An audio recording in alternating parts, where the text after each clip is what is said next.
What's good, YouTube? Finally back from Michigan. Just got in just a couple hours ago, and I had to get out and take care of a video because I got something that's relatively new from KastKing, and that is the new KastKing Mg-Ti Elite bait caster. And this one I've got paired up with a 6'4" medium light KastKing Kestrel rod. It's a 2-piece rod, and one of my favorite parts about it is the ferrule where it connects. You've got 2 dots, you just line those up, and you don't have to worry about doing all this mess to make sure your guides are lined up properly. But that Mg-Ti just looks perfect on this Kestrel. I mean, this thing is super light. The reel itself weighs 5 ounces. Like, that is tiny. That is like featherweight when it comes to bait casters. And this is it's not micro size as far as the reel goes, but it's not a full size reel. It definitely fits in the palm very well. It's got an oversized drag knob there so you can reel with your hand, which I do a lot of when I'm using swim baits and twitch baits and stuff like that. 7.2 to 1 gear ratio, plenty of speed right there. Your retrieval is going to be 26.7 inches per turn, which is pretty dang fast, and it's got a little over 17 pounds of drag. So this is a beastly little reel. Line capacity, you're going to get about 100 yards of 12-pound test and about 85 of 14-pound test. However, I got this one spooled up with some 6-pound. I've got some Mr. Crappie 6-pound camouflage mono on there, and one thing that I find really cool about this is the drag. It's got an awesome clicker to it, which most of my BFS reels have, but not like that. Now, you're probably wondering what's so special about this reel. Really, it's one major thing that they have done to this reel, and that is they have made the actual spool itself out of titanium. Now, titanium you can find in aerospace stuff, medical equipment. It's super lightweight, super strong, and just much more durable. And you're probably wondering, how is titanium being in this spool making this reel much better? Well, it's actually pretty simple. Titanium being much stronger, they can make the walls of the spool itself thinner, make the body of it thinner, and make it stronger at the same time. Now, where that comes into play with this reel is, yes, you can cast your standard size, half ounce or whatever, spinner baits, jigs, stuff like that. But this reel will also cast smaller baits like 1/16 ounce and such, so much better than a standard bait caster. This reel more or less connects the gap between BFS, super light baits, stuff like that, and your standard bait casters that don't throw super light baits. So anyway, we're going to get something rigged up on this thing, and we're going to go down here into this bridge, see if we can catch us a crappie or two. Maybe even some bass. I don't know. Just whatever wants to bite. Alright, I don't know exactly how well this is going to go because we do have quite a bit of wind. But I've got a little 32nd of an ounce crappie jig head with a 2-inch KastKing Easy Shiner on there. I fully suspect this to suck as much as I think it will because we've got a lot of wind coming from upstream or downstream blowing her here, and it more or less funnels it, making it worse.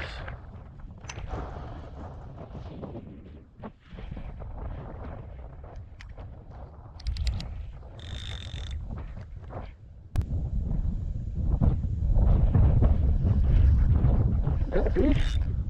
No, it is not.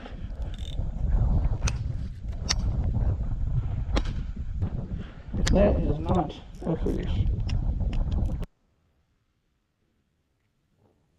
But he did pull off, which is the pros that I really like about these Arky sickle heads, is they bend out pretty easily, so you can get your jig head back a lot of the times. But the downside of these KastKing Easy Shiners is the net can fart on them and they tear very easily.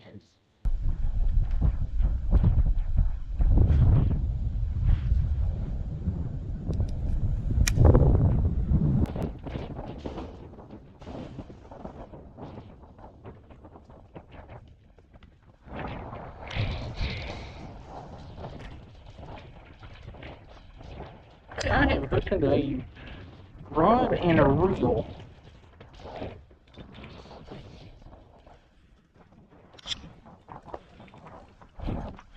Come here.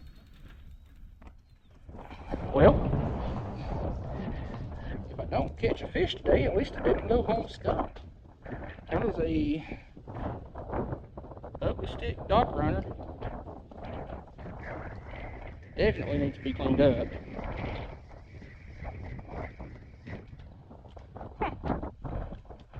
Free rod and reel. Can't complain about that.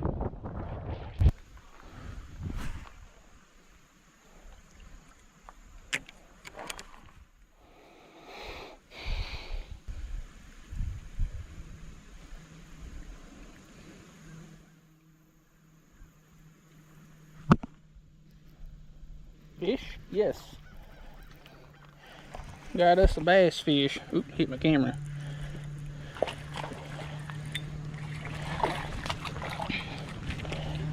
Well, we ain't skunked. That's all that matters. Think you wanted that chatterbait? That was fun on this medium light rod. Now this rod is kind of on the stiff side as far as lighter rods go, but yeah, I'm gonna take my pliers. He's kind of hooked a little funky there.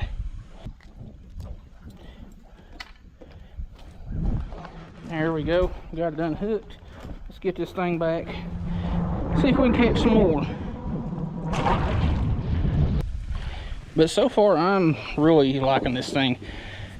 I've noticed that it doesn't really care for jigs down to 1/16 of an ounce, 1/32 of an ounce too much. You can get some distance, but not too bad, or not great. 1/16 is really, in my opinion, what it really likes on the low end, and that's with like a 2-inch Bobby Garland or something like that that's got a little bit more weight to it. But that little bass, I think the sweet spot for this reel is an 1/8 ounce or a 1/4 ounce, but I've got a little 1/8 ounce, oh, I dropped it there, a little 1/8 ounce chatterbait that I took the trailer off of, and just put a little Kitech fat swimmer something thing on there, and he seemed to like it. See what I'm talking about there with the enlarged star drag? Makes it a lot easier to reel one-handed. Did I pick up another fish? No. Felt like I got into something there, but yeah, especially if you got small hands and you typically reel with one hand like that, that enlarged star drag is a huge plus.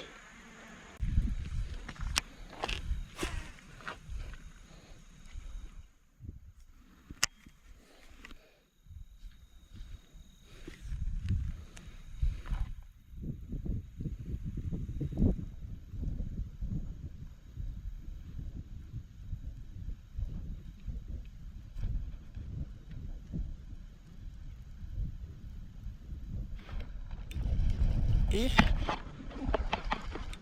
Yep, another one. Not as big as the first one, but fish nonetheless. Came off. We'll count that one toward my logbook because I did get contact with it, but that was a little large head. I'm just throwing this little 1/8 ounce chatterbait along this flat top over here.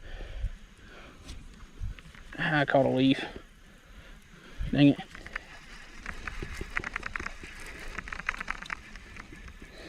But yeah, just throw it, beating the crap out of my camera. I'm just throwing this little chatterbait along this little flat top right over here in this little pocket, because pretty much straight out from like right here to that little point, it drops off a little bit, not by much, but there's a little ledge there, and the fish tend to kind of hang around it. There's been days where I've caught 5 and 6 bass, you know, back to back to back to back and so on. They're just hanging on that ledge. Of course, this time of year, they're also pushing shad into the backs of pockets and coves and stuff like that to keep them in place for, you know, fall and winter and whatnot. But yeah, chatterbait is a bait that I never really got a lot of confidence in. I just started using it here in the last like 6 months really, and I'm liking it.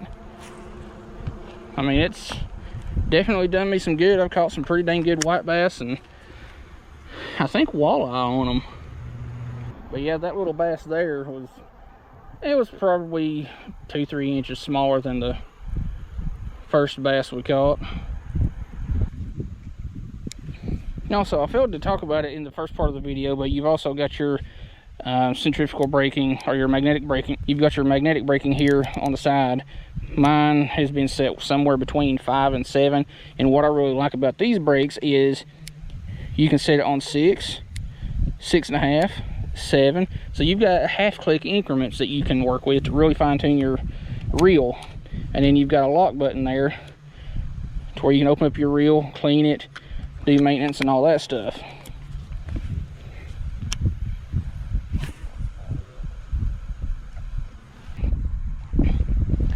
All right, well, I've got a pretty good feel for this reel and what it likes to throw and what it doesn't, and I really like this reel. It doesn't feel underbuilt, it doesn't feel cheap. It's comes in at about $2.99 on their website, so check out the link in the description if you want to buy you one. It helps out the channel a little bit. But yeah, the Mg-Ti by KastKing is a dang solid bait caster reel. Actually, this is the Mg-Ti Elite. I have to correct myself there.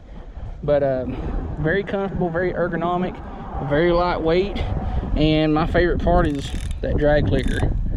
And I've got some Kestrels that have that, and this one's just a little bit better.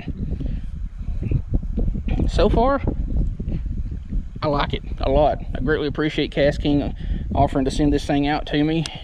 Now, I wouldn't go after crappie with it, however, it will throw baits light enough in a pinch.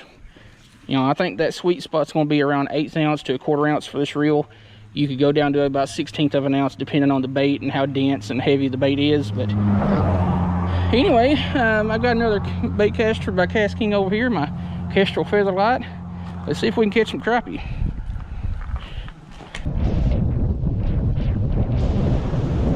All right, you know what? All right, one thing that definitely sucks is one of the limbs out of this big tree right here fell right here. Actually, a whole thing of it. So we got a little bit of a obstruction there to deal with. But right here along this bank is typically pretty shallow. But there's a chance of, you know, crappie, bass, striper. You never know. Maybe even a walleye if we're lucky. Now I still got the 6-pound Mr. Crappie on here, but I have some braid from KastKing that I'm going to put on here at a later date.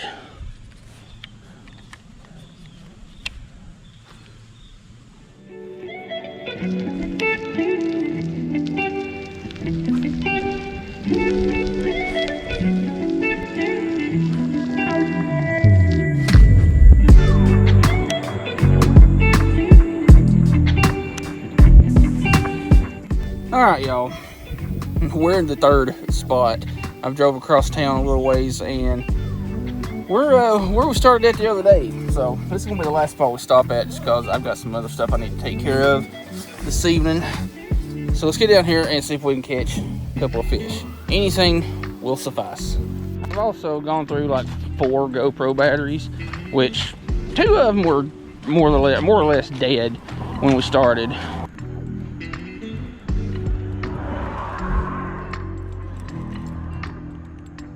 I've got something here. I don't know if it's fish or it's not really shaking its head if it is. No. It's a stick.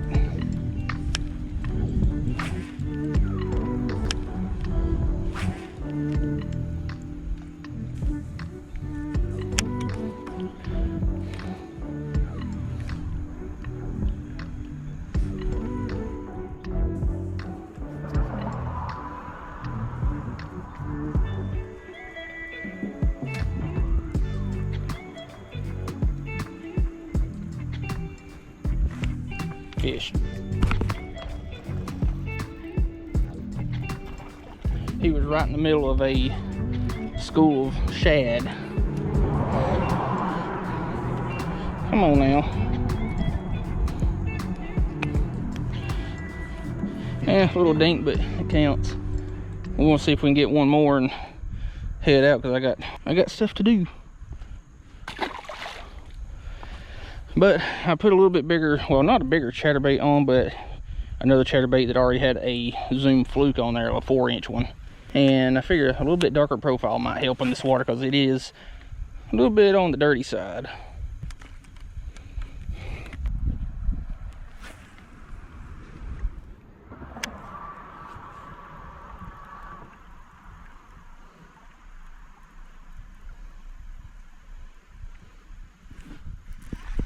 Fish. Small one, but it counts.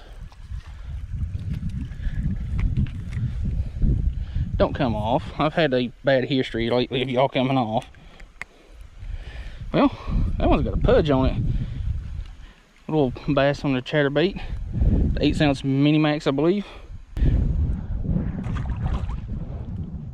I've noticed that I do much better with chatterbaits if I just take the skirt off of them. And this is the, like I said, 8-ounce mini max. And instead of having just a rubber band holding the skirt on, it's got a little metal wire or spring type thing that holds it on. But I have better luck, like I said, by taking the skirts off. They stay down where I want them a little bit better, and they cast better. Don't have nearly as much wind resistance with that skirt on there.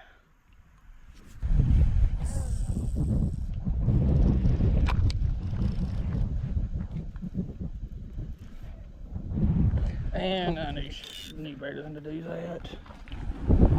There goes my chatterbait.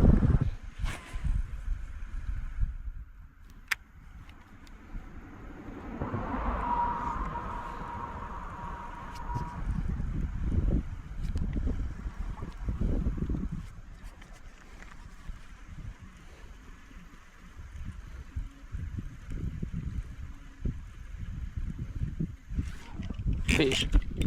Oh, no. Dang it. Now I've got a friggin' mess. That was probably the biggest of the day. And I missed the hook set and I'm snagged on something over here. Let's get that back out there. That was a good fish. Started to get a little bit discouraged and was thinking about leaving, and out of nowhere, boom, I drug it through a school of shad, and that bass decided to eat it and boosted my confidence a little bit. That explains why it ain't turning right.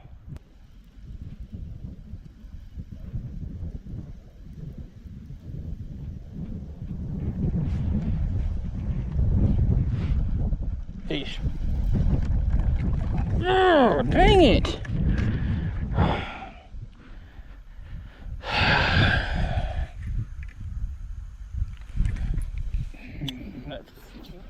That's frustrating.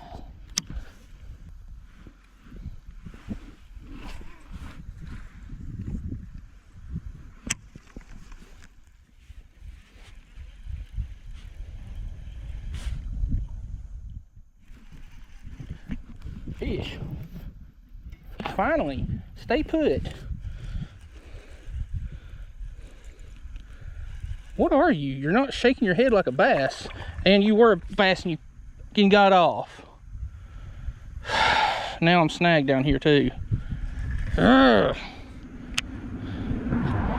I've been throwing a 3/8 rooster tail, and the hooks are good and sticky.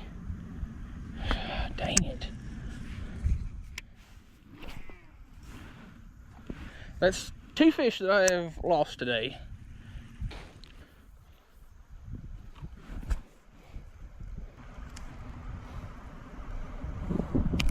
Oh, f***y.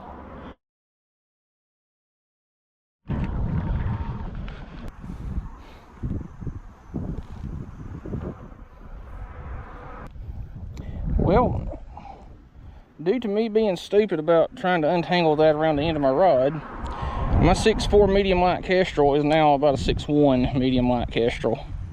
You wouldn't think that breaking off 3 inches from the end of the tip of your rod would change how it feels, but it definitely does. Like this is, it's still medium light, but it's not as sensitive and not nearly as noodly. Just one more fish, that's all I want. Just one. Not one and then a couple more, but just one more fish. Well, you can't win them all, especially in my case, because I just don't bass fish that much. I'm more of a use what I got to catch whatever I want kind of angler, which is why I crappie fish and panfish so much. But, you know, every now and then you gotta change stuff up every so often. But anyway, this has been a bad afternoon all the way around. 3 spots, broke my rod, lost 3 or 4 fish, and lost my only 3/8 ounce rooster tail, which I need to go raid the store shelves of Walmart for the rest of the white flash 3/8 ounce rooster tails that they have. But that will be another day. But this rod's still plenty useful. It's just, like I said, my OCD does not like it when I've got a rod that's not the exact length that it's supposed to be. So I guess I'll be getting another one eventually. For the time being, this one will still work. But anyway, if you like these struggle bus kind of videos, because I go through plenty of them. I mean, it does, like I said, over the years, show the realistic side of fishing. And a lot of people like that, because not every day you go out, you're going to catch a bunch of fish. Not every day you go out, you're going to catch monsters. But we caught a couple of fish, that's all that matters. Didn't get skunked. But anyway, if you like the video and like the content I'm putting out, check out all the links in the video description. Those are my affiliate links. Anytime you buy something through those links, I get a little commission off of it, and it definitely helps the channel out, and I greatly appreciate it when y'all do buy stuff through those links. And if you want to check out the KastKing Mg-Ti Elite, there will also be a link there, and a lot of KastKing stuff linked in my Instagram bio, so check those out also. Anyway, I'm gonna get home, start dreading work tomorrow. We'll see you in the next video.